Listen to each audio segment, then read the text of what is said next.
여기 500만 원 있어. 당분간 월세라도 내라고 주는 거니까 사양 말고 받아. 우리 집에서 맨몸으로 나가서 이 험한 서울에서 어떻게 살려고? 이혼 도장 찍자마자 꼴도 보기 싫던 며느리가 맨몸으로 쫓겨나니 속이 다 시원하네. 얘들아, 당장 제주도 최고급 리조트 예약해. 이혼 서류의 잉크가 마르기도 전. 시어머니는 온 친척을 불러 모아 호화로운 여행 계획을 세우며 축배를 들었습니다. 전 며느리가 빈손으로 나갔다고 확신했기 때문이죠. 하지만 그들은 몰랐습니다. 9개의 핵심 계좌가 이미 잠겼다는 사실을. 단 몇 초 만에 현금 인출은 막혔고 카드 결제는 거부되었습니다. 그들의 꿈 같은 여행은 순식간에 악몽으로 변하기 시작했습니다. 입가의 미소는 그대로였지만 그 뒤로는 당혹감이 서서히 공포로 번져갔습니다. 어떤 반격은 소리 없이 찾아옵니다. 가장 정확한 타이밍에 가장 치명적으로 오만했던 자들에게 자신의 교만함으로 대가를 치르게 만들죠. 만약 당신이 이혼 후 약자로 취급받은 경험이 있다면 이 이야기를 놓치지 마세요. 마음 정거장의 이야기가 당신의 답답한 마음을 위로해 줄 겁니다. 좋아요를 누르고 여러분의 생각을 댓글로 남겨주세요. 그리고 구독과 알림 설정으로 누구도 예상치 못한 통쾌한 결말을 함께 지켜봐 주시기 바랍니다. 오늘은 내가 박민준이라는 남자와 법적으로 완벽한 타인이 된 날이다. 판사가 의사봉을 내리치며 이혼 효력을 선언하기 바로 전까지 나는 울지 않았다. 민준과 그 지긋지긋한 시댁 식구들이 상상했던 것처럼 소리를 지르거나 원망하지도 않았다. 나는 그저 조용히 펜을 들어 서명했다. 망설임 없는 내 필체는 지난 10년의 청춘을 무의미한 조각으로 찢어발기는 듯했다. 충격이 너무 커서 말이 안 나오나 보네. 명품 구두 소리가 복도에 또각또각 울렸다. 민준이 내 곁으로 다가와 넥타이를 고쳐맸다. 바로 지난달 출장길에 내가 직접 골라 사준 것이었다. 그의 잘생긴 얼굴에는 오만한 기색이 역력했다. 유통기한 지난 상품을 마침내 처분한 승리자의 표정이었다. 당신 마음 아픈 거 알아. 민준이 비웃듯 말했다. 거짓 연민이 섞인 목소리였다. 하지만 어쩌겠어. 남자는 집을 세우고 여자는 가정을 꾸린다는데 당신은 그 가정 하나 지키지 못했잖아. 게다가 우리 엄마 소원대로 아들도 하나 못 낳아주고 누굴 탓하겠어. 당신 팔자가 사나운 거지. 나는 고개를 돌려 이제는 전 남편이 된 그의 눈을 똑바로 쳐다봤다. 내 눈빛은 깊이를 알 수 없는 호수처럼 고요했다.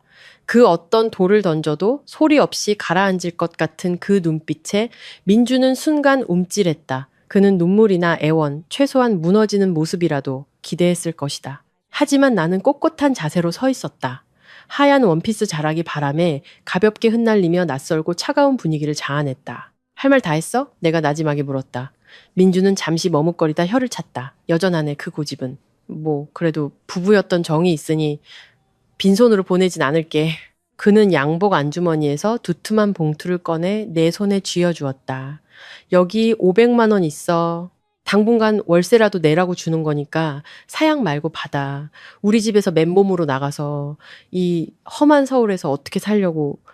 그냥 받아. 자존심 세우지 말고. 10년의 청춘, 작은 자재상을 번듯한 건설회사로 키우기 위해 밤을 새웠던 날들.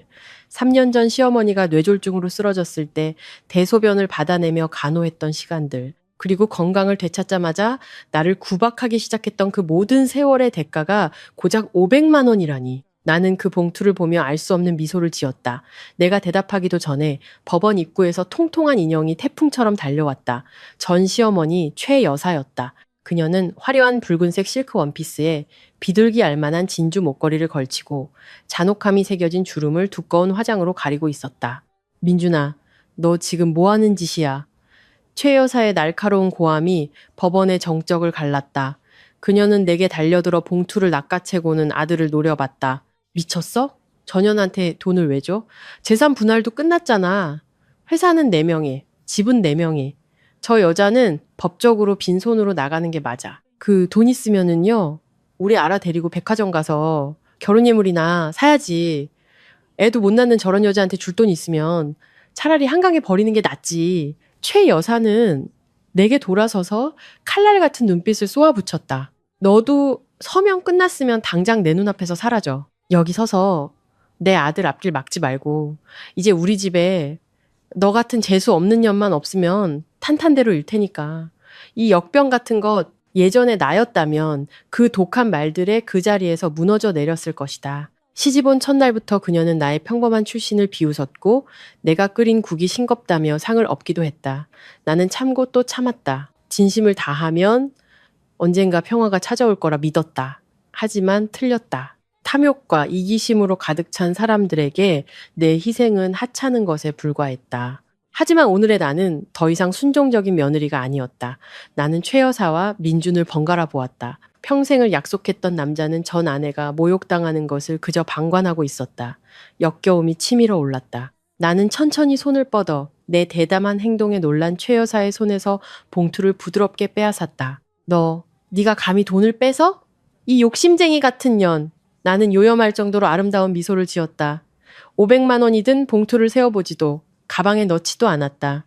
민준과 최 여사, 그리고 호기심에 찬 법원 경비원들이 지켜보는 앞에서 나는 그 돈을 하늘로 흩뿌렸다. 파란색 지폐들이 바람에 흩날리며 뜨거운 바닥 위로 어지럽게 떨어졌다.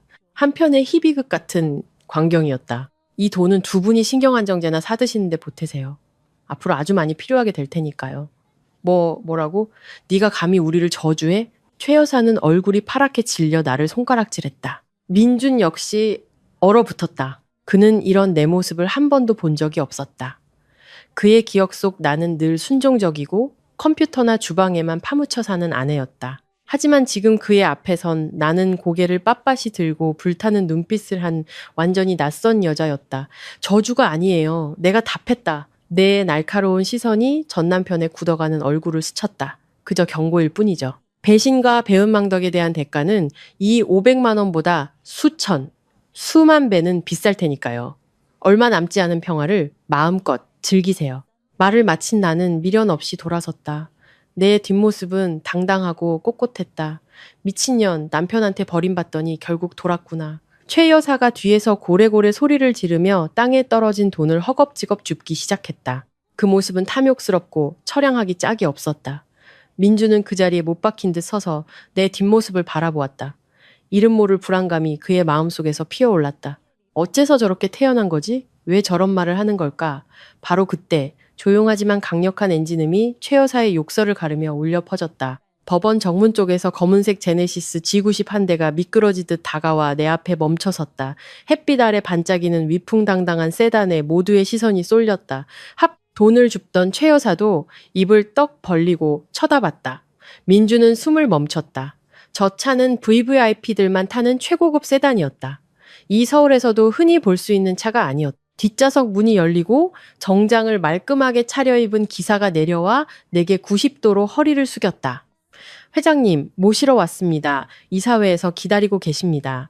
나는 가볍게 고개를 끄덕이고 재킷에 걸어두었던 선글라스를 꺼냈었다. 선글라스 너머로 전 시댁 식구들에게 마지막 차가운 시선을 보낸 뒤 나는 차에 올라탔다. 마치 여왕이 자신의 왕좌에 오르는 듯 우아하고 기품 있는 몸짓이었다. 차가 조용히 출발하며 먼지와 함께 민준 모자의 경악을 뒤로 남겼다. 회장? 제가 무슨 회장이야? 최 여사는 손에 돈을 쥔 채 횡설수설했다. 민준은 마른 침을 삼켰다. 그는 어머니를 안심시키려 했지만 목소리는 형편없이 떨리고 있었다. 엄마, 쇼하는 걸 거예요. 제 성격 알잖아요. 허세 부리는 거. 제 돈 없어요. 통장이랑 카드 전부 제가 관리하고 있었어요. 그냥 경미 나부랭이일 뿐이라고요. 그래. 맞을 거야. 웬 늙은 영감이라도 물어서 우리 보라고 저러는 거겠지. 최 여사는 애써 평소에 드센 표정을 되찾으려 했지만 눈빛의 불안함은 감추지 못했다. 에이, 신경 꺼. 저런 문란한 여자는 신경 쓸 가치도 없어. 어서 우리 아라한테 전화해. 오늘 엄마가 기분이다. 온 친척들 데리고 5성급 리조트로 축하 파티하러 가자. 저 혹덩어리를 떼어냈으니 성대하게 축하해야지. 민주는 고개를 끄덕이며 애인에게 전화를 걸었다. 기사가 내게 깎듯이 인사하던 모습을 애써 머리에서 지우며 그는 스스로를 승자라고 되뇌었다. 나에겐 집도 회사도 젊고 아름다운 새 아내와 그녀의 뱃속에 자라고 있는 귀한 아들도 있다. 이서연은 이제 아무것도 아니다. 하지만 민주는 몰랐다. 제네시스가 움직이는 순간 차 안에서 내가 얇은 노트북을 펼쳤다는 것을.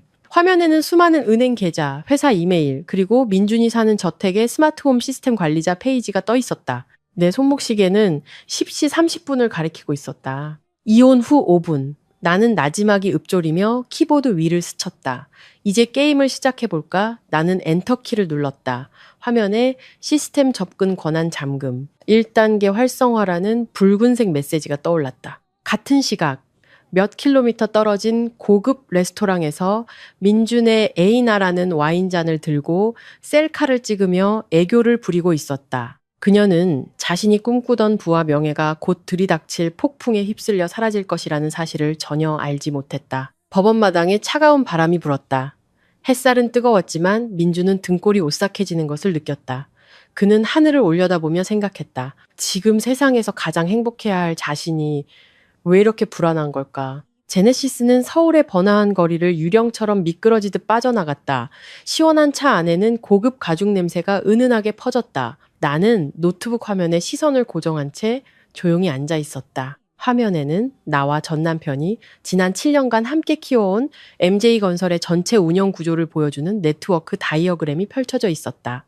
외부 사람들은 박민준이 대표이고 법적 책임자이며 계약을 따내는 유능한 사업가라고 생각했다. 하지만 핵심 관계자들은 알고 있었다. 이서연이야말로 이 거대한 시스템의 두뇌이자 심장이었다는 것을. 민주는 헛된 명예욕과 유치한 자존심에 사로잡혀 자신이 잘났다고 믿었다. 그는 은행 대출금이 모두 내 개인 신용과 외할머니에게 물려받은 부동산을 담보로 나왔다는 사실을 몰랐다. 그가 자랑하던 저렴하고 질 좋은 자재 공급처는 내가 국경까지 넘어가 위장이 뚫릴 정도로 술을 마시며 협상에 얻어낸 결과물이라는 것도 몰랐다.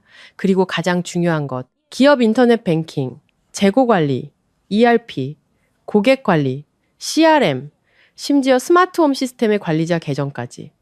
모든 핵심 시스템이 바로 나, 이서연의 개인정보로 등록되어 있다는 사실을 그는 꿈에도 몰랐다. 그가 방금 빌어먹는 기생충이라 부르며 500만 원을 던져준 아내의 정보로 말이다.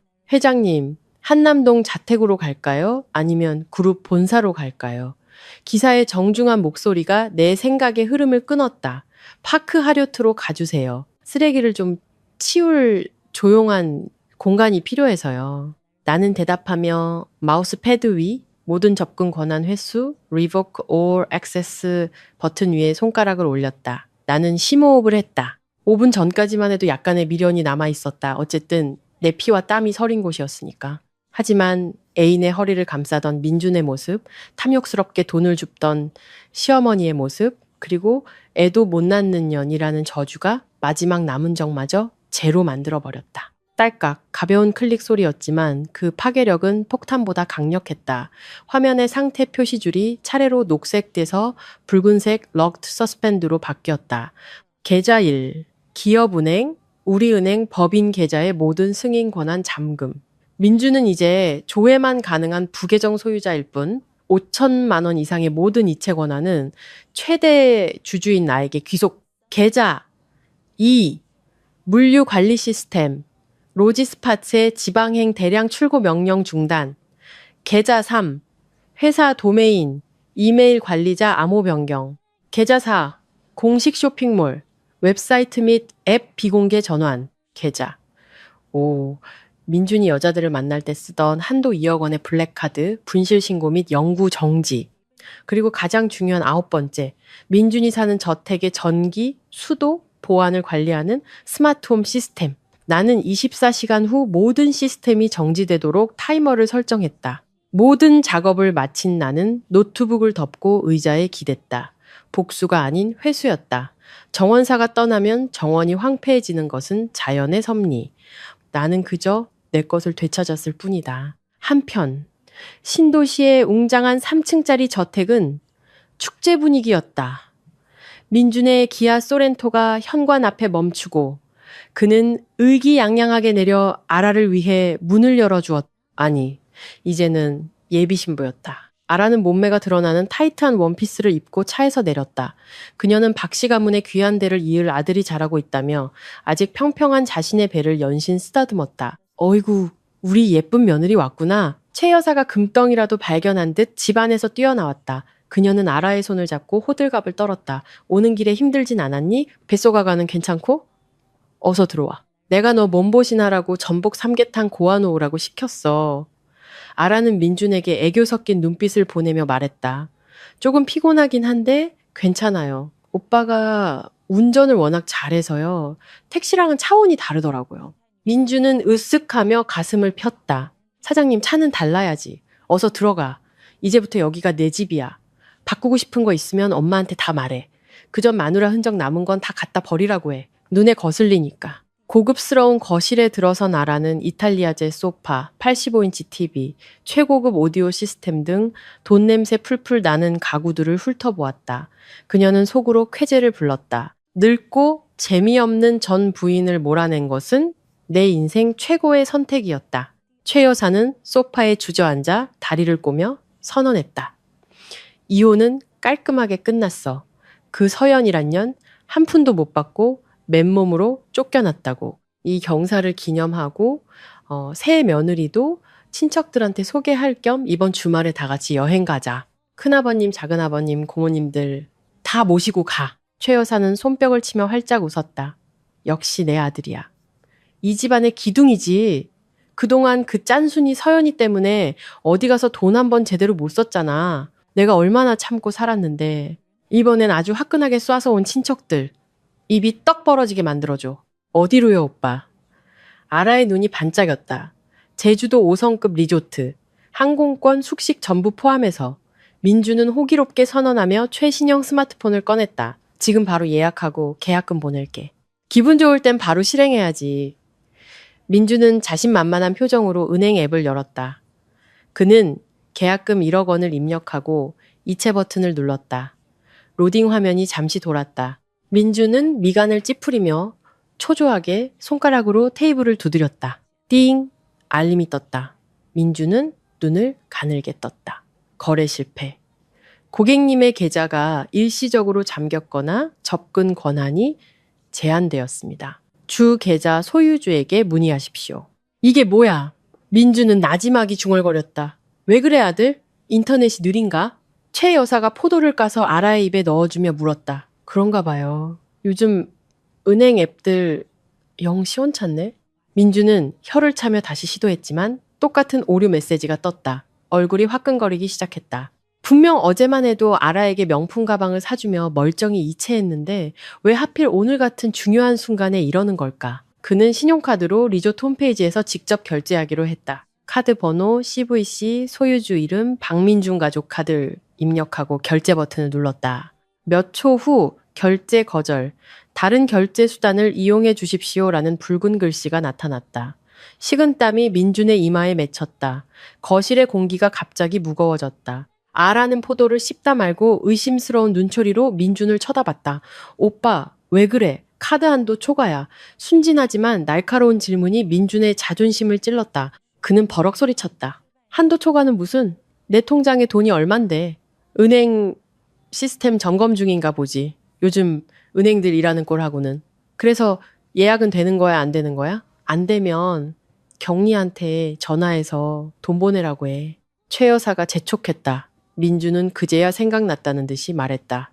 아, 맞다. 경리한테 전화해야지. 이서연은 나갔지만 격리 직원은 아직 남아 있었다. 그는 서둘러 격리팀 직원에게 전화를 걸었다. 여보세요, 김대리? 내 개인 계좌로 1억만 빨리 이체해줘. 급하게 계약금 보내야 해서. 수화기 너머에서 몇 초간 침묵이 흐른 뒤 직원의 떨리는 목소리가 들려왔다. 박 대표님, 이체가 안 됩니다. 안 되다니. 무슨 소리야. 내가 사장인데 내 말을 거역하겠다고? 민준의 고함에 아라가 깜짝 놀라 포도를 떨어뜨릴 뻔했다. 그게 아니오라. 이서연. 아니, 전 사모님께서 방금 모든 결제 승인 권한을 회수하셨습니다. 그리고 대주주 요청으로 회계감사팀이 들어와서 지금 법인 계좌 전체가 동결된 상태입니다. 저도 이제 접근 권한이 없습니다, 대표님. 대주주? 이 회사에선 내가 제일 높은데 무슨 대주주야. 민준이 으르렁거렸다. 등기부 등본상으로는 이서연 전 사모님께서 49% 그리고 외할머님 지분 2%를 위임받아 총 51%의 지분을 보유하고 계십니다. 실질적인 자금 운용권은 사모님께 있습니다. 대표님은 명의상 대표이실 뿐입니다. 민준의 손에서 스마트폰이 떨어질 뻔했다. 머릿속이 윙윙 울렸다. 이서연이 계좌를 막았다고?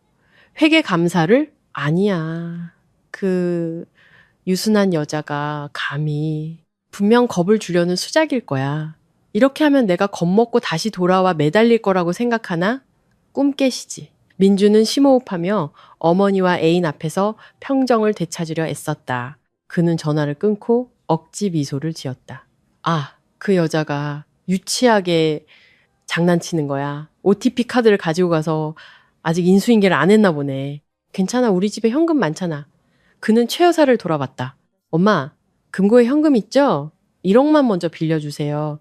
내일 은행 가서 카드 재발급 받고 2배로 갚을게요. 지금 저 여자랑 엮이면 기분만 망치니까 우리가 아쉬운 줄 알게 놔두자고요. 최 여사는 자기 돈을 내야 한다는 말에 얼굴이 살짝 굳었다. 그녀는 원래 짠순이였지만 귀한 새 며느리의 기대에 찬 눈빛과 친척들 앞에서 으스댈 생각을 하니 혀를 찼다. 알았다, 알았어. 내가 가서 가져올게. 내 노후 자금인데 꼭 내일 갚아야 한다. 이자까지 쳐서 걱정 마세요, 엄마. 내일 당장 저 격리도 잘라버리고 새로 뽑아서 돈 바로 찾을게요. 민주는 가슴을 폈지만 마음속 불안은 기름 얼룩처럼 번져나가고 있었다. 최 여사가 2층으로 올라가 금고를 여는 동안 민주는 아라의 허리를 감싸 안고 속삭이며 방금 전에 소동에서 그녀의 주의를 돌리려 했다. 하지만 그들은 몰랐다. 이것은 시작에 불과한 경고 사격이라는 것을. 붕괴는 거대한 폭발이 아니라 작은 균열에서부터 시작되어 마침내 성 전체를 무너뜨리고 그 안에 갇힌 환상가들을 매장시킨다. 밖에서는 해가 지고 먹구름이 몰려와 하늘을 뒤덮었다. 바람이 창문 틈으로 윙윙거리며 거센 폭풍우를 예고했다. 바로 그때 민준의 스마트폰이 다시 울렸다. 이번엔 모르는 번호로부터 온 문자 메시지였다. 즐거운 여행 되길.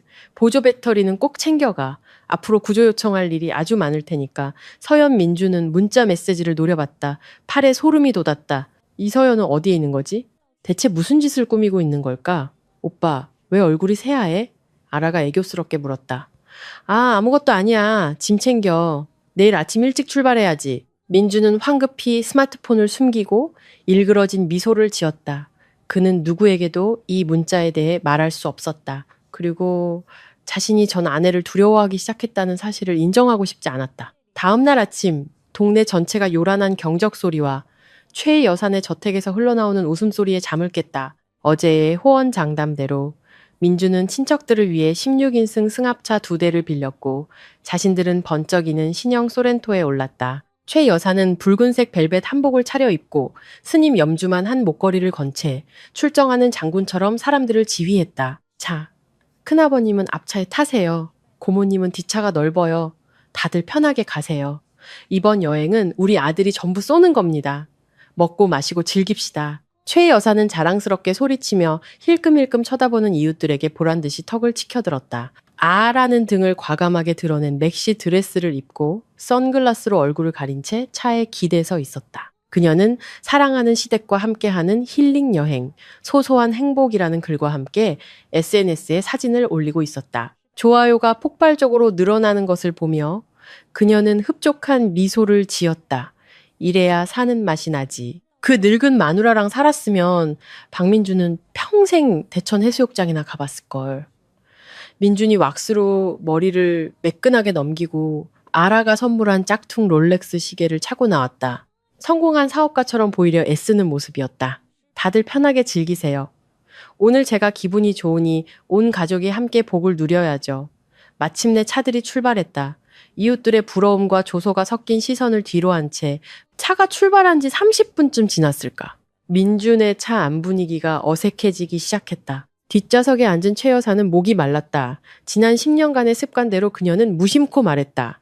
서연아, 엄마 오렌지 주스 좀. 아차! 아니 우리 아라야. 엄마 물 좀 다오. 사진 보정에 열중하던 아라는 시어머니의 부름에 깜짝 놀라 뒤를 돌아봤다. 네? 무슨 물이요? 차에 물이 어디 있어요? 오빠가 안 샀어요? 운전하던 민준도 흠칫했다. 언제나 장거리 여행을 갈 때면 서연이 모든 것을 준비해 두었다. 생수, 과일 주스, 물티슈, 멀미약, 심지어 시어머니를 위한 목 베개까지. 서연의 세심함은 민준에게 너무나 당연한 것이었다. 서연이 없는 오늘 차 안은 텅 비어 있었고 아라의 독한 향수 냄새와 햇볕에 달궈진 가죽 시트 냄새만 가득했다. 난 네가 준비한 줄 알았지. 민준이 백미러로 아라를 쳐다보며 말했다. 어머, 난 임신해서 몸도 무거운데 남자인 오빠가 챙겨야죠. 아라는 뾰로통한 목소리로 대꾸했다. 최 여사는 새 며느리가 불편해하자 서둘러 손을 저었다. 됐다 됐어. 우리 아라는 임신 중인데 힘든 일 시키면 안 되지. 급하게 나오느라 잊었나 보네. 좀 이따 휴게소에서 사면 되지. 그녀는 마른 침을 삼키며 타는 듯한 목마름을 참았다. 문득 서연이 타주던 시원한 오렌지 주스가 그리웠지만 자존심 때문에 그 생각을 떨쳐버렸다. 차는 뻥 뚫린 고속도로를 달렸다. 바깥 온도는 38도까지 치솟았다. 에어컨을 최대로 틀었지만 민주는 여전히 더위를 느꼈다. 시속 100km로 순조롭게 달리던 그때였다. 삐, 삐, 삐, 삐. 갑자기 계기판에서 날카로운 경고음이 울렸다. 뭐야, 아라가 소스라치게 놀라 스마트폰을 떨어뜨렸다. 민주는 황급히 아래를 내려다봤다. 중앙 디스플레이에 붉은색 경고 메시지가 떠 있었다. 보안 경고, 비정상적인 차량 사용이 감지되었습니다. 10초 후 엔진을 강제 종료합니다. 뭐라고? 민준이 상황을 파악하기도 전에 핸들이 돌처럼 무거워지고 가속 페달이 말을 듣지 않았다. 차는 쌩쌩 달리는 차들 사이에서 서서히 속도를 줄이며 멈춰섰다. 오빠, 차 왜 이래? 왜 고속도로 한복판에서 멈추는 거야? 위험하잖아. 아라가 비명을 질렀다. 민주는 땀을 뻘뻘 흘리며 남은 관성을 이용해 간신히 차를 갓길로 뺐다. 차는 타는 듯한 태양 아래 속수무책으로 멈춰섰다. 시동 꺼졌니? 새 차인데 벌써? 최 여사가 걱정스럽게 물었다. 민주는 핸들을 세게 내리쳤다. 모르겠어요. 갑자기 보안 경고 뜨더니 꺼져버렸어요. 그는 시동 버튼을 다시 눌렀다. 드르륵 드르륵. 약한 소리만 내다 이내 잠잠해졌다. 화면에는 여전히 붉은 글씨가 도전적으로 깜빡이고 있었다. 잠금을 해제하려면 차량 소유주에게 연락하십시오. 소유주. 민주는 얼어붙었다. 그는 기억해냈다. 이 차는 2년 전 세금 감면을 위해 법인 명의로 할부 구매했다. 계약서에 서명하고 스마트폰에 차량 관리 앱을 설치한 사람은 바로 이서연이었다. 이혼할 때 차를 갖게 되어 쾌재를 불렀지만 기술적인 통제권이 여전히 서연의 손에 있다는 사실을 까맣게 잊고 있었던 것이다. 또 그 여자 짓이야. 틀림없어. 민주는 으르렁거리며 전 아내에게 미친 듯이 전화를 걸었다. 뚜뚜 신호음이 갔다. 민주는 온갖 욕설을 퍼부을 준비를 하며 기다렸다. 여보세요. 목소리가 들렸지만 사람의 목소리가 아니었다. 차갑고 기계적인 ARS 음성이었다. 고객님께서 거신 번호는 배신자의 연락을 차단하도록 설정되었습니다. 차량 잠금을 해제하시려면 다음 생에 다시 신청해 주시기 바랍니다. 즐거운 일광욕 되세요. 뭐야? 민주는 소리를 지르며 스마트폰을 조수석에 내던졌다. 이 미친 여자가 감히 나를 갖고 놀아. 최 여사는 그 말을 듣고 얼굴이 하얗게 질렸다. 제가 원격으로 차를 잠갔다고? 어떻게 저렇게 악독할 수가 있어? 이 땡볕에서 다 죽으란 소리야? 그때 친척들을 태운 승합차 2대도 갓길에 멈춰섰다. 문이 열리고 친척들이 웅성거리며 내렸다. 왜 그래 민준아? 차 고장 났어? 출발한 지 얼마나 됐다고 벌써 퍼지냐? 춥춥. 비싼 차가 소용없네. 우리 동네 이장님 트럭보다 못하구만. 무심코 던지는 말들이 민준의 자존심에 소금을 뿌렸다. 그는 땀으로 범벅이 된 채 창피함과 분노로 얼굴이 벌개져 기술적인 결함이라고 둘러대야 했다. 차 안은 에어컨이 꺼지자 찜통으로 변했다. 아라는 더 이상 참지 못하고 차에서 내렸다. 땀 때문에 두꺼운 화장이 흘러내려 얼굴이 얼룩덜룩했다. 더워 죽겠네. 오빠 일 처리 똑바로 안 해? 왜 사서 고생을 시키냐고. 아라는 친척들 앞이라는 것도 있고 짜증을 냈다. 최 여사는 귀한 며느리가 고생하는 것이 안쓰러워 민준을 닥달했다. 빨리 견인차 안 부르고 뭐해? 우리 아라랑 내 귀한 손주 땡볕에 세워둘 거야? 당장 그 서연이란 년한테 전화해서 연락을 해. 안 들려요? 전화 차단했다고요. 일부러 그런 거란 말이에요.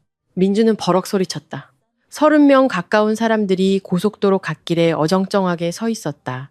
차들은 경적을 울리며 쌩쌩 지나갔고 먼지가 날려 애써 차려입은 옷 위로 희끗하게 내려앉았다. 출발할 때의 화려함과는 정반대의 처량한 모습이었다. 집안의 큰어른인 큰아버지가 혀를 차며 아내에게 말했다. 이럴 줄 알았으면 그냥 관광버스 타고 오는 건데 민준이 저놈의 허세 때문에 다들 고생이네. 그 전처 서연이는 참 꼼꼼하고 야무졌는데 저놈은 영 복을 제 발로 걷어차는구만. 그 말이 최 여사의 귀에 들렸지만 그녀는 반박할 수 없었다. 자신도 덥고 목이 말라 죽을 지경이었기 때문이다. 민주는 견인차를 불렀지만 주말이라 최소 2시간은 기다려야 한다는 답변을 들었다. 2시간이라고요? 아라가 발을 동동 구르며 소리쳤다. 나 못 기다려. 집에 갈래.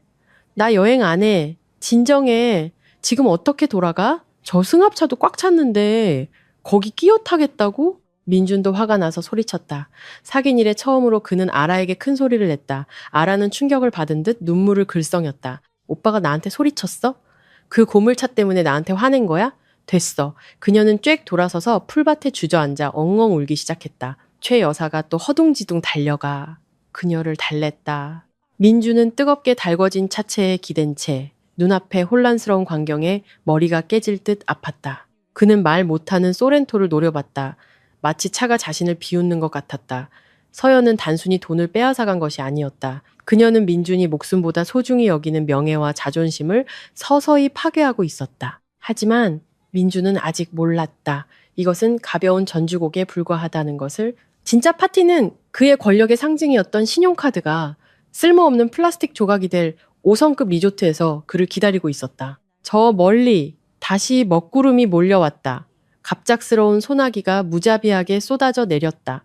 비 온다. 차 안으로 들어가. 사람들이 소리치며 허둥지둥 흩어졌다. 아라는 머리와 옷이 젖을까봐 비명을 질렀고 최 여사는 미끄러져 넘어질 뻔했다. 민주는 쏟아지는 비를 맞으며 망연자실 서 있었다. 빗물과 땀이 뒤섞여 짰다. 수백 킬로미터 떨어진 시원한 5성급 호텔 스위트룸에서 서연은 따뜻한 차를 마시며 스마트폰 화면을 보고 있었다. 소렌토 엔진 정지, 위치, 영동고속도로 45km 지점, 현재 날씨 뇌우. 그녀는 미소를 지으며 차를 한 모금 마셨다. 쓴맛 뒤에 오는 달콤함, 천천히 즐기시길. 그녀는 속삭였다. 비는 거짓된 화장을 씻어내고 그 밑에 숨겨진 진짜 얼굴을 드러내줄 테니까. 4시간 동안 비를 맞으며 견인차를 기다린 끝에 민준의 대가족은 마침내 해가 저물어서야 제주도 최고급 리조트에 도착했다. 모두가 지치고 옷은 엉망이었으며 배는 굶주려 있었다. 하지만 구겨진 자존심을 회복해야 했던 민주는 오늘 저녁 식사에 모든 것을 걸기로 했다. 다들 방에 가서 씻고 쉬세요. 저녁 8시에 해변가 VIP 레스토랑에서 호화로운 해산물 파티가 있을 겁니다. 오늘 제가 쏩니다. 킹크랩, 랍스터, 프랑스 와인 없는 게 없을 겁니다. 민주는 로비에서 일부러 큰 소리로 외쳤다. 최 여사도 고급이라는 말에 눈이 번쩍 뜨였다. 그녀는 젖은 머리를 매만지며 친척들에게 말했다. 거봐요. 차고장은 그냥 운이 없었던 거예요. 중요한 건 이 클래스죠. 우리 아들이 온 가족을 이렇게 챙기잖아요. 오늘 밤 배 터지게 먹자고요. 저녁 8시 레스토랑은 따뜻한 조명과 감미로운 음악 그리고 파도 소리로 가득했다. 30명에 가까운 민준의 가족들이 긴 테이블을 가득 메웠다. 자리에 앉자마자 민준은 손가락을 튕겨 매니저를 불렀다. 메뉴판 가져오세요. 제일 비싸고 맛있는 걸로 다 가져오고 200만 원짜리 와인으로 5병 먼저 엽시다. 오늘 다들 취해야 합니다. 옆자리에 앉은 아라는 이미 화려한 드레스로 갈아입고 두꺼운 화장으로 오후의 초췌함을 가린 뒤였다. 그녀는 메뉴판을 들고 애교를 부렸다. 오빠, 나 캐비어랑 전복 스테이크도 먹고 싶어. 아기한테 좋대. 다 시켜. 민주는 마치 황제처럼 호기롭게 손을 저었다. 파티는 거짓된 환호 속에서 무르익었다. 술이 들어가자 아첨이 쏟아져 나왔다. 우리 민준이가 젊은 나이에 정말 대단해. 온 가족을 이렇게 챙기다니. 우리 가문의 자랑이야. 최 여사님은 정말 좋으시겠어요. 아들도 잘났지. 새며느리는 이렇게 예쁘고 세련됐지. 그 전처는 맨날 우중충해서는 즐길 줄도 모르고 최 여사는 입가에 기름을 묻힌 채 활짝 웃었다. 내 팔자가 고생 끝에 낙이 오는 팔자인가 봐요. 그 애군 덩어리를 떼어내니 우리 집안이 이렇게 피잖아요. 우리 아라가 복덩이라니까. 아라는 수줍게 웃으며 민준의 어깨에 기댔다. 민주는 이 광경을 보며 만족감에 젖었다. 그는 돈이 모든 것을 해결해 줄 수 있다고 믿었다. 2시간 후 파티가 끝나고 테이블 위에는 게 껍데기와 빈 와인병만 가득했다. 손님, 계산서 여기 있습니다. 레스토랑 매니저가 정중하게 다가와 계산서를 건넸다. 민주는 계산서를 훑어보았다. 마지막 줄에 찍힌 숫자에 그는 살짝 놀랐다. 15, 650 영원. 한 끼 식사비로 500만 원이 넘게 나온 것이다. 그는 마른 침을 삼켰지만 친척들 앞에서 쫀쫀하게 보일 수는 없었다. 그는 악어가죽 지갑에서 권력의 상징인 블랙카드를 꺼내들었다. 이 카드로 계산해 주시오. 비밀번호는 필요 없소. 그는 거만한 표정으로 카드를 건넸다. 최 여사는 으쓱하며 말했다. 거봐요, 이게 클래스죠. 긁으면 끝. 5분, 10분이 지났다. 매니저가 돌아왔지만 그의 얼굴에선 미소가 사라져 있었다. 대신 난처함과 의심이 섞인 표정이었다. 손님 죄송하지만 카드 오류가 납니다. 단말기에서 계속 결제가 거절됩니다. 시끄럽던 공간이 순간 조용해졌다. 모든 시선이 민준에게 쏠렸다. 오류? 무슨 소리요? 이 카드 한도가 2억인데. 당신들 기계나 다시 확인해봐요. 민준은 버럭 소리쳤다. 손님, 저희가 다른 단말기 3대로 모두 시도해봤습니다. 시스템에서 주 카드 소유주에 의해 카드가 정지됨이라고 나옵니다. 다른 카드는 없으신가요? 주 카드 소유주. 그 말은 민준의 뺨을 후려치는 것 같았다. 그는 까맣게 잊고 있었다. 이 블랙카드는 가족 카드였다. 이 카드를 발급받을 자격이 되는 플래티넘 등급의 신용을 가진 주 소유주는 바로 이서연이었다. 아, 전처가 유치하게 장난쳤나 보네. 이 카드로 해봐요. 민주는 허둥지둥 다른 법인 카드를 꺼냈다. 모두가 숨을 죽이고 기다렸다. 최 여사의 손이 떨리기 시작했다. 3분 후 매니저가 돌아와 고개를 저었다. 이 카드는 잔액 부족이라고 나옵니다, 손님. 잔액 부족? 말도 안 돼. 법인 계좌에는 항상 수십억 원이 있었다. 민주는 벌떡 일어나 경리팀장에게 전화를 걸었다. 밤 10시였지만 상관없었다. 여보세요? 왜 법인카드가 안 되는 거야? 돈 다 어디 갔어? 그는 스피커폰으로 소리쳤다. 수화기 너머로 팀장의 또렷한 목소리가 들려왔다. 대표님, 모르셨습니까? 오늘 오후에 이서연 전 사모님께서 이혼 절차에 따라 자본금 회수 절차를 밟으셨습니다. 보유 지분 51%에 해당하는 현금을 모두 인출하시고 부실 채권 감사를 위해 계좌 동결을 요청하셨습니다. 현재 법인 계좌 잔액은 5만 원입니다. 뭐라고? 민주는 비명을 질렀다. 언제 자본금을 빼갔는데 왜 아무도 보고를 안 해? 오늘 오전 10시 30분 법원 판결 직후에 바로 은행과 직접 처리하셨습니다. 모든 법적 서류를 갖추고 계셔서 저희가 막을 방법이 없었습니다. 대표님께서 잘 처리하셔야 할 것 같습니다. 뚝! 전화기가 민준의 손에서 떨어졌다. 주변의 모든 것이 무너져 내리는 것 같았다. 500만 원의 식사비, 그의 주머니에는 현금 몇십만 원이 전부였다. 이제 어떡하니 아들아. 최 여사가 새파랗게 질린 얼굴로 더듬거렸다. 친척들의 시선이 존경에서 의심으로 그리고 경멸로 바뀌는 것이 느껴졌다. 무슨 재벌은 무슨 밥값 하나 제대로 못 내네. 한 고모가 작게 속삭였지만 모두가 들을 수 있었다. 민주는 모멸감에 숨이 막혔다. 그는 마지막 희망인 아라를 돌아봤다. 그녀는 늘 자기 집이 부자라고 자랑했었다. 아라야, 네가 먼저 좀 내줄 수 있을까? 내일 서울 가면 바로 갚을게. 지금 내가 너무 곤란해서. 민준이 애원하듯 말했다. 500만 원이라는 말에 아라는 기겁했다. 그녀에게 그런 돈이 있을 리 없었다. 모든 것이 거짓이었다. 뚱뚱한 닭인 줄 알았던 민준이 빈털터리가 되자 그녀는 함께 끓는 물에 들어갈 생각이 전혀 없었다. 갑자기 아라가 배를 움켜쥐며 신음했다. 아, 배 아파. 엄마야, 배가 너무 아파요. 해산물이 상했나 봐. 아, 나 죽네. 그녀는 테이블에 고꾸라져 고통스럽게 울부짖었다. 어머, 우리 며느리, 내 손주. 최 여사가 소리쳤다. 구급차 좀 불러줘요.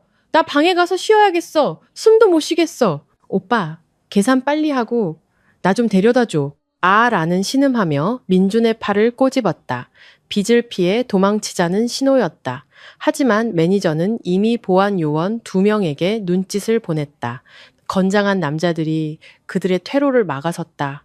죄송하지만 계산을 마치기 전에는 나가실 수 없습니다.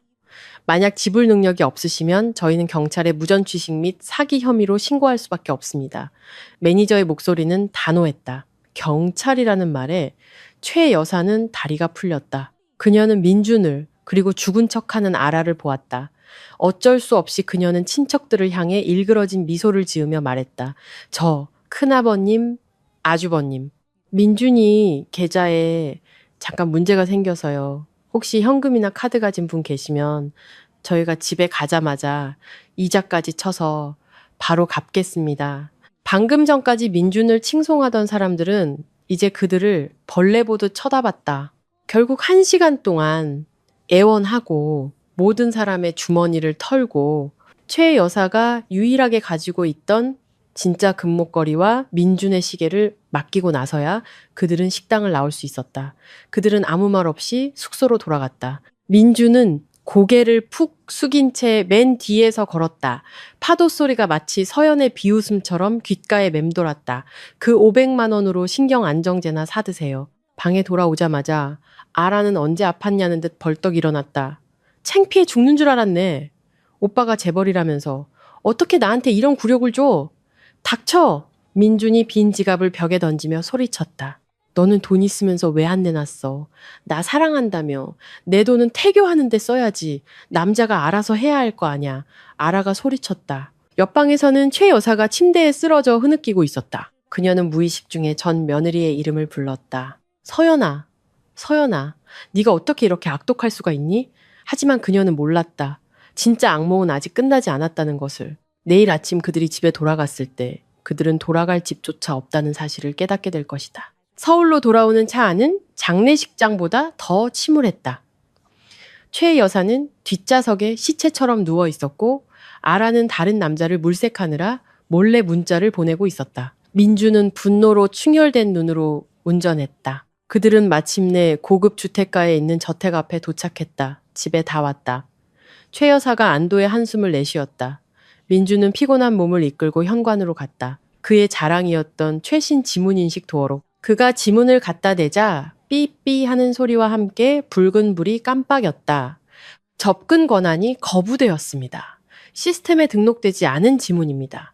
인공지능의 무미건조한 목소리가 울려 퍼졌다. 민주는 비밀번호를 눌렀지만 역시 소용없었다. 그는 스마트폰 앱을 열었지만 이미 관리자 계정에서 그의 모든 권한은 삭제된 후였다. 분노에 찬 민주는 도어록을 부수고 집 안으로 들어갔다. 하지만 그들을 맞이한 것은 숨막히는 어둠뿐이었다. 전기, 수도, 가스, 모든 것이 끊겨 있었다. 스마트홈 시스템이 소유주 요청으로 모든 서비스를 중단시킨 것이다. 100만 달러짜리 저택은 한순간에 영혼 없는 껍데기가 되었다. 그때 민준의 전화가 울렸다. 가장 큰 거래처인 김 사장이었다. 그는 서연이 자본금과 은행 지급 보증을 모두 회수했기 때문에 계약을 파기하겠다고 냉정하게 통보했다. 회사 계좌는 동결되었고 직원들은 임금체불로 파업에 들어갔다. 모든 것이 끝이었다. 다 잃었어. 민주는 어둠 속에서 중얼거렸다. 그는 깨달았다. 서연은 아내가 아니라 집의 기초였다. 자신은 그저 그 위에 걸린 간판에 불과했다. 기초가 무너지자 간판도 산산조각 났다. 바로 그때 아라의 비명 소리가 침묵을 깼다. TV에서 생방송 뉴스가 나오고 있었다. VSC 그룹 신임 전략기획 총괄 사장으로 이서연 씨 임명, 경쟁사인 대남물산과 독점 계약 체결 발표. 플래시 세례 속에서 흰색 정장을 입은 이서연이 당당하게 서 있었다. 청중석에는 김 사장이 앉아 힘차게 박수를 치고 있었다. 민주는 숨을 멈췄다. 서연은 단순히 그를 떠난 것이 아니었다. 그의 회사의 폐허를 딛고 더 높은 곳으로 올라간 것이다. 아라는 자신이 썩은 동아줄을 잡았다는 사실에 공포에 질렸다. 어둠 속에서 최 여사는 통곡했다. 전 며느리는 여왕이 되었고 자신들은 거지가 되었다는 것을 깨달았기 때문이다. 다음날 아침, 굶주림에 지친 최 여사가 신음했다. 배고프다, 민준아. 민주는 텅 빈 냉장고를 보며 절망했다. 그는 마지막 희망으로 아라에게 그녀가 가진 50돈짜리 금팔찌를 팔자고 했다. 아라는 즉시 거절했다. 화가 난 민준이 보석함을 빼앗아 열었을 때 그는 할 말을 잃었다. 가짜 금이었다. 아라는 비웃으며 지난달 도박 빚을 갚기 위해 진짜 금은 이미 팔았다고 고백했다. 최 여사가 달려들어 아라의 머리채를 잡자 그녀는 냉정하게 말했다. 아직 결혼식도 혼인신고도 안 했어요. 누가 누굴 보고 며느리래? 절망한 민준이 뱃속에 아이를 언급하자 아라는 미친 듯이 웃으며 옷 속에서 실리콘 보형물을 꺼내 던졌다. 임신은 거짓이었다. 최 여사는 그 자리에서 얼어붙었다. 아라는 진짜 금맥은 이서연이었지. 당신들은 이제 쓰레기야라는 말을 남기고 금고에 있던 500만 원을 챙겨 유유히 떠났다. 민준이 그녀를 쫓아가려던 순간 최 여사가 비명을 지르며 쓰러졌다. 고혈압 쇼크였다. 돈이 없어. 구급차도 부르지 못한 민주는 길거리에서 3륜차 기사에게 무릎을 꿇고 빌어 어머니를 병원으로 옮겼다. 응급실 복도에 웅크리고 앉아 그는 낡은 스마트폰과 시계를 전당포에 맡겨 겨우 병원비를 마련했다. 의사는 최 여사가 뇌출혈로 반신불수가 될 가능성이 높다고 말했다. 병실에서 어머니가 고통 속에 서연의 이름을 부르는 것을 들으며 민주는 오열했다. 바로 그때 은행 직원이 찾아와 집이 압류될 것이라고 통보했다. 서연이 지급보증을 철회했기 때문에 그는 더 이상 대출금을 갚을 능력이 없었다. 24시간 안에 집을 비워야 했다. 모든 것을 잃었다. 아내, 돈, 명예, 어머니의 건강, 그리고 마지막 남은 집까지. 그는 서연을 원망했지만 결국 자신의 어리석음과 배은망덕이 스스로를 지옥으로 밀어넣었다는 것을 깨달았다. 서연은 그저 자신이 빌려주었던 사다리를 치웠을 뿐이었다. 한 달 후 민주는 허름한 쪽방촌에서 낡은 휠체어를 밀고 있었다. 휠체어에는 한때 기세등등했던 어머니가 초점 없는 눈으로 앉아 있었다. 그는 택시 기사로 일하며 겨우 생계를 유지하고 있었다. 그는 수소문 끝에 알아낸 서연의 새집 타워팰리스 앞으로 어머니를 데리고 갔다. 쏟아지는 비를 맞으며 그들이 기다리고 있을 때 고급스러운 벤틀리 한 대가 멈춰 섰다. 차창이 내려가고 그 안에는 서연이 앉아 있었다. 민주는 차 앞으로 달려가 무릎을 꿇었다. 서연아, 내가 잘못했어.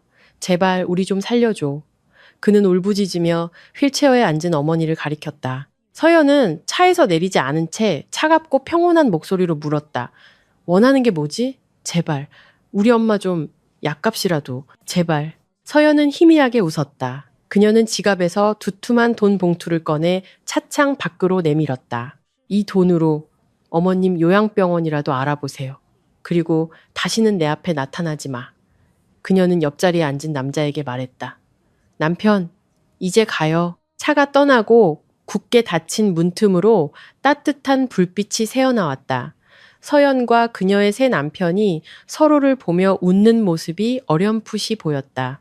민주는 손에 쥔 돈다발을 내려다보았다. 굴욕적이었지만 이것이 마지막 동아줄이었다. 그는 울부짖었다. 다 끝났어. 정말 다 끝났어. 빗속에서 휠체어를 미는 그의 비참한 뒷모습이 어둠 속으로 사라져갔다. 인과응보는 결코 늦게 오지 않는다. 가장 잔인한 방식으로 가장 정확한 시간에 찾아올 뿐이다. 3년 후 서울의 한 가난한 쪽방촌 15제곱미터 남짓한 방이 민준과 어머니의 세상 전부였다. 최 여사는 침대에 누워 앙상하게 마른 채 알아들을 수 없는 말을 중얼거렸다.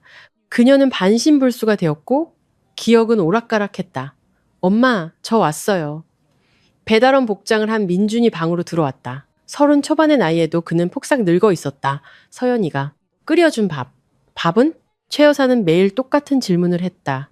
그녀의 망가진 세상 속에서 서연은 여전히 주방에서 요리하는 착한 며느리였다. 서연이는 잠시 외출했어요. 엄마, 오늘은 제가 사온 죽 드세요. 민주는 목이 메었지만 애써 웃으며 어머니에게 죽을 떠먹였다.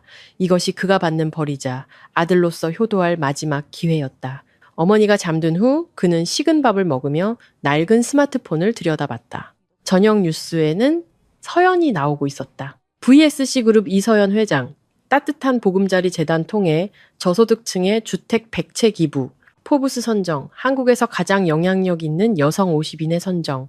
화면 속 서연은 여전히 빛났다. 그녀의 곁에는 현재 남편이 2살배기 예쁜 딸을 안고 행복하게 웃고 있었다. 민주는 밥을 씹는 것을 멈췄다. 밥알이 모래처럼 느껴졌다. 저 아이의 눈이 서연을 쏙 빼닮았다. 한때 자신이 가질 수 있었던 행복. 그는 스스로 그 행복을 걷어찼다. 아라는 술집을 전전한다는 소문이 들렸고 서연은 잿더미 속에서 불사조처럼 날아올랐다. 그녀의 성공과 행복이야말로 민준에게 가장 잔인한 복수였다. 내가 미안해. 민준은 스마트폰 화면 속 아이를 보며 속삭였다. 그는 이제야 깨달았다. 아들이든 딸이든 사랑으로 태어난 생명은 모두 소중하다는 것을. 그날 밤 그는 꿈을 꾸었다. 서연이 그의 셔츠를 다려주며 웃던 날, 어머니가 건강하게 웃으며 함께 밥을 먹던 날, 그는 소스라치게 놀라 잠에서 깼다. 현실은 축축한 벽과 어머니의 거친 숨소리뿐이었다. 그는 창밖을 내다보았다. 후회로 깊어진 주름이 가로등 불빛에 비쳤다. 그는 알았다.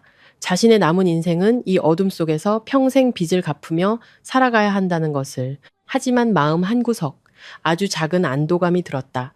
적어도 서연은 행복했다. 그녀가 9개의 계좌를 잠갔던 그날은 그를 파멸시킨 날이 아니라 그에게 진정한 인간성을 되찾을 마지막 기회를 준 날이었다. 모든 것을 잃었지만 그는 마침내 아주 작은 양심의 조각을 되찾았다. 그 대가는 너무나도 컸지만 이야기는 한 여인의 눈부신 성공과 한 남자의 처절한 몰락이라는 대조적인 모습으로 끝을 맺습니다.